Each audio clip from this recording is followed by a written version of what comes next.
السلام علیکم ورحمۃ اللہ وبرکاتہ، نحمدہ ونصلی علی رسولہ الکریم۔ ناظرین کرام، انڈیا کے ہمارے بھائی ہیں، بھائی دین محمد صاحب عام سے بندے ہیں، غیر مقلدین سے گفتگو کرتے رہتے ہیں۔ اس سے پہلے بھی انہوں نے گفتگو کی، انہوں نے ایک اور غیر مقلد محقق سے، محقق ہے نا، انہوں نے تحقیق کی ہوئی ہے، ہر چیز کو دیکھا ہے، تحقیق کر کے اس پر عمل کیا ہے۔ تحقیق کرنے کے بعد انہوں نے مانا ہے نا کہ کون کون سی احادیث صحیح ہیں، کون سی ضعیف ہیں، کون سا عمل درست ہے، کون سا درست نہیں ہے، ساری تحقیق کرا کر، کسی کی تقلید انہوں نے نہیں کی بھائی، انہوں نے تحقیق کی ہوئی ہے۔ ایسے محقق سے بھائی دین محمد صاحب نے گفتگو کی ہے جو ہم آپ کو سناتے ہیں، بڑی زبردست گفتگو ہے، دلچسپ گفتگو ہے، سنیے گا، لوگوں کو بتائیے گا، تاکہ لوگوں کے سامنے غیر مقلدین کا چھپا ہوا چہرہ سامنے آ جائے۔ سارا دن یہ رٹ لگائے ہوئے نا کہ ہم احادیث پر عمل کرنے والے ہیں، اور صحیح احادیث ہی ہمارے پاس ہیں، ہم صحیح احادیث پر عمل کرتے ہیں، اور لوگوں کو کہا کرتے ہیں یہ تو احادیث کو ماننے والے نہیں ہیں۔ احناف اہل سنت والجماعت کے متعلق کہتے ہیں کہ احناف حدیث کے مخالف ہیں، مخالفین حدیث ہیں۔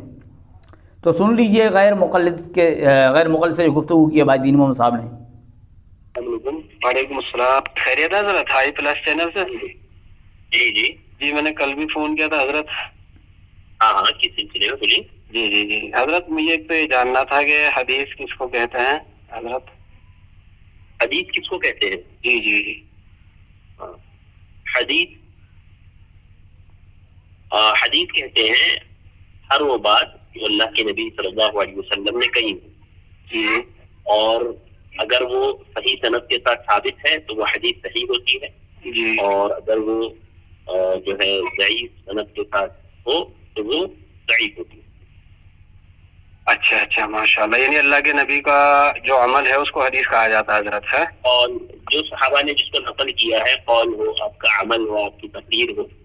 اچھا، ان تین کی جو تعریف ہم لوگ عربی میں کرتے ہیں، ما اضیف الی النبی صلی اللہ علیہ وسلم من قول او فعل او تقریر، یہ ہر وہ عمل جس کی نسبت اللہ کے نبی صلی اللہ علیہ وسلم کی طرف کی ہے، چاہے وہ قول میں سے ہو، فعل میں سے ہو یا تقریر میں سے ہو۔ تقریر کا مطلب ہوتا ہے کسی چیز اللہ کے نبی صلی اللہ علیہ وسلم نے کسی کو کوئی عمل کرتے ہوئے دیکھا ہو، اس کو نہ روکا ہو۔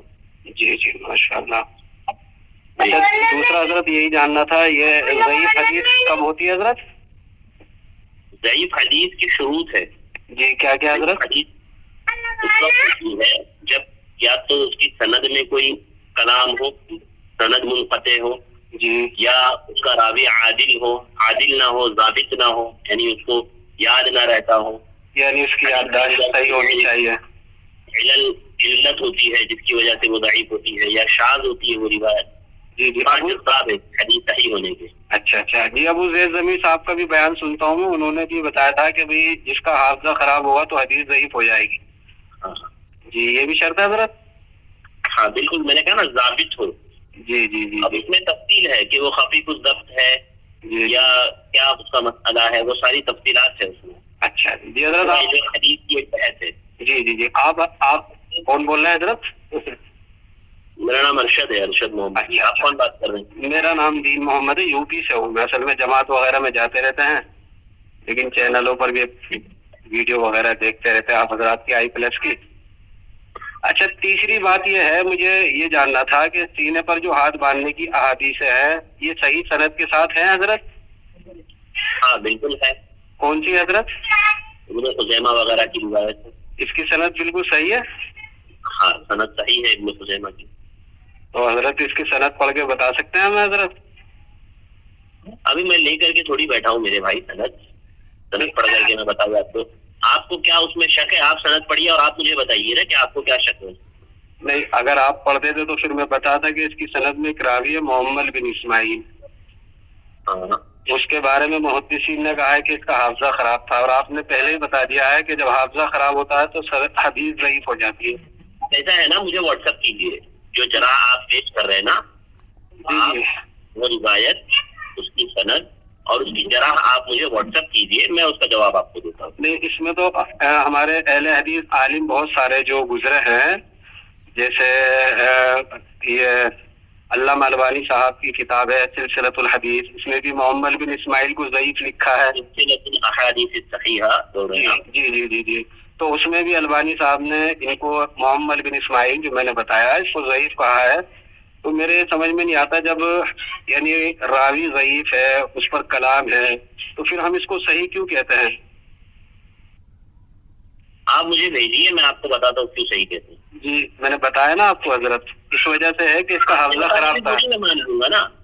اچھا تو آپ ایک بات بتا دیجئے کہ کسی محدثین نے یہ کہا ہو کہ اس کا حافظہ ٹھیک تھا، اس کا نام مجھے بتا دیجئے تو میں انشاءاللہ صحیح سمجھ لیتا ہوں اس کو۔ ارے میرے بھائی، میں نے آپ سے یہ کہا کہ آپ پہلے مجھے وہ بھیجیے روایت، اور اگر آپ وہ تو آپ کو پتا ہے نا حضرت، ابھی تو آپ ایک کام کریں جی آپ نے پڑھا ہے انوار البدر کو؟ آپ نے پڑھا ہے انوار البدر فی وضع الیدین علی الصدر؟ یہ کیا چیز ہے جی؟ یہ کتاب ہے کس کی؟ سینے پر ہاتھ باندھنے سے متعلق۔ اس کی اس میں یہ اس کا جواب موجود ہے جو سوال آپ کر رہے ہیں۔ کیا جواب ہے حضرت؟ آپ نے تو پڑھی ہے نا وہ کتاب؟ کفایت کی کتاب ہے، آپ اس کو پڑھ لیں۔ کیا جواب ہے حضرت؟ آپ نے تو پڑھی ہے نا، آپ سنا دیجیے جواب۔ ہاں میں نے پڑھی ہے، بڑے تفصیلی جواب ہے، آپ خود کھول کر کے پڑھیے۔ جی کیا جواب ہے؟ اب خود کھول کر کے پڑھیے نا۔ نہیں اصل میں بتانا آپ نے نہیں جو ہے۔ سنا ہے آپ سوال کرنے آئے ہیں، آپ مجھے کام پر مت لگائیے۔ نہیں حضرت، میں کام سے نہیں لگا رہا ہوں، میں نے تو آپ کام کو پر لگا رہے ہیں مجھے۔ آپ یہ چاہ رہے ہیں نا کہ میں جاؤں، آپ کو میں یہ کہہ رہا ہوں کہ آپ مجھے وہ روایت، اس کی سند واٹس ایپ کرو، اس پر جو جرح ہے وہ واٹس ایپ کرو، میں آپ کو اس کا جواب دے دوں گا۔ بات یہاں پر ختم ہوتی نا۔ حضرت حدیث آپ نے بتائی کہ صحیح ابن خزیمہ کی حدیث ہے، نہیں ابھی آپ نے بتایا تھا صحیح ابن خزیمہ کی حدیث ہے اور سند کے حساب سے بالکل صحیح ہے۔ میں نے آپ کو پھر آپ نے مجھ سے پوچھا کہ بھئی آپ کو کیا اعتراض ہے اس کی سند پر، میں نے اب آپ کو بتایا ہے اعتراض مجھے نہیں ہے، تمام محدثین کو ہے۔ ٹھیک ہے، آپ نے بتا دیا نا۔ جی جی جی جی، تو پھر یہ صحیح کیسے ہے حضرت، وہ میں معلوم کرنا چاہتا ہوں۔ نا آپ نے مجھے بتا دیا نا۔ جی جی جی، میں نے آپ سے کیا کہا؟ جی کیا کہا میں نے آپ سے؟ جی آپ تو ایک کتاب کا حوالہ دے رہے ہیں، تو وہ کتاب آپ نے پڑھی ہے؟ ارے میرے بھائی، پہلے میں نے آپ سے کیا کہا؟ جی پہلے میں نے آپ سے کیا کہا وہ بتائیے نا، وہ بولیے۔ انوار البدر ایک کتاب کا حوالہ آپ دے رہے ہیں، اس سے پہلے میں نے آپ کو کیا بولا؟ جی کیا بولا آپ بتا دیجیے چلیے۔ ارے میرے بھائی، میں نے آپ کو بولا کہ وہ مجھے آپ واٹس ایپ کیجیے۔ تو آپ کو مطلب اس کا کیوں نہیں کر رہے مجھے؟ اس کا پتہ نہیں آپ کو کہ بھئی محمد بن اسماعیل پر جرح ہے؟ آپ کے بولنے سے میں کیوں مانوں؟ نہیں میں حوالہ دے رہا ہوں آپ کو، میزان الاعتدال۔ نہیں واٹس ایپ کیجیے، دینے سے نہیں ہوتا، آپ صرف بول دیں گے، اب میں جا کر کے اس میں ڈھونڈتے بیٹھوں؟ یہی تو میں بول رہا ہوں نا، یہی تو آپ چاہ رہے ہیں کہ میرے کو کام پر لگائیں آپ۔ نہیں کام پر تو آپ اصل میں کیا ہے، آپ نے جھوٹ بول دیا نا کہ ضعیف سند کو آپ صحیح ثابت کر رہے ہیں۔ بول رہے ہو نا؟ جی میں تو حوالہ دے رہا ہوں، اس لیے میں آپ کو بتا رہا ہوں۔ بھیجیے نا آپ، حوالہ بھیجنے میں آپ کو کیا حق ہے؟ میزان الاعتدال بھیجنے میں کیا حق ہے آپ کو؟ لکھوائیے مت مجھے، میں جا کر کے ڈھونڈوں گا نہیں۔ اس کا مطلب اسکین مجھے بھیجیے۔ چلے آپ مجھے واٹس ایپ پہ کچھ لکھ کر بھیجیے، میں بھیجتا ہوں آپ کو، ٹھیک ہے؟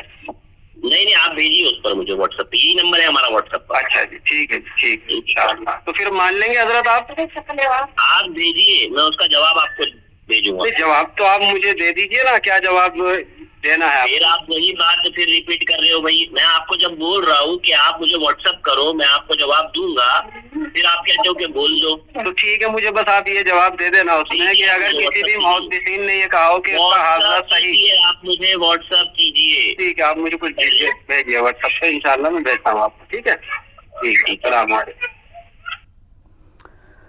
سامعین اور حاضرین، یہ بھائی دین محمد ہیں، ان کی گفتگو سے یہ پتہ چلا یہ کوئی محقق تھے، آئی پلس ٹی وی جو ان کا ہے نا غیر مقلدین کا چینل، ان کے محقق تھے۔ اب دین محمد بھائی کی گفتگو کتنی پیاری ہے، بڑا انداز بڑا خوبصورت ہے، پیارے انداز سے بغیر غصہ کیے ہوئے گفتگو کرتے ہیں ان سے۔ اب دیکھیں یہاں ایک بات بڑی واضح ہے، غیر مقلد پہلے کہتا ہے مجھے وہ جرح بھیج دیجئے، ٹھیک ہے، اور بعد میں بھی یہی کہہ رہے تھے کہ بھیج دیجئے، اور ساتھ ساتھ یہ بھی کہہ رہے ہیں کہ وہ کتاب کا جو نام لے رہے تھے نا، کہتے ہیں وہاں اس کا جواب لکھا ہوا ہے۔ اس سے معلوم ہوتا ہے کہ غیر مقلد کو یہ پتہ تھا اس پر جرح کیا ہے، جب اس کا جواب لکھا ہوا ہے جرح کا آپ کو پتہ ہے، پھر آپ یہ کیوں بول رہے ہیں کہ مجھے بھیج دیجیے؟ آپ پتہ ہے وہ صحیح کر رہے ہیں، جواب دے دیجیے۔ آپ خود کہہ رہے ہیں اس کا جواب لکھا، کس چیز کا جواب لکھا؟ جو اعتراض کر رہے ہیں کہ اس کا جواب وہاں لکھا ہوا ہے، تو آپ کیسے کہہ رہے ہیں جو آپ مجھے بھیج دیجیے، واٹس ایپ پر بھیج دیجیے؟ تو ظاہری بات ہے نا، یہی تو ان کا طریقہ کار ہوتا ہے، جھوٹ ہوتا ہے۔ اب اس حدیث کو صحیح ثابت کرنے کے لیے ان کے پلے کچھ ہے نہیں، پھر یہی بہانے کرنے اور جان چھڑانے کی بات کر۔ بھی آپ اتنے دنوں سے سینے پر ہاتھ باندھ کر آئے ہو، جس حدیث کے متعلق آپ کو یہ بھی پتہ نہیں، یہ بھی تحقیق نہیں کی، اس پر جو جرح ہے اس کا آپ نے جو ابھی تک تحقیق نہیں کی، یاد ہی نہیں کیا ہوا کہ بھائی اس پر کیا تحقیق ہے، صحیح ہے یا ضعیف ہے، کوئی پتہ نہیں، لوگوں کے سامنے یہ باتیں کرتے پھرتے ہیں کہ بھائی ہم لوگ صحیح حدیث پر عمل کرتے ہیں۔ تو اللہ جل جلالہ ہمیں ان کی حقیقت کو سمجھنے کی توفیق عطا فرمائے۔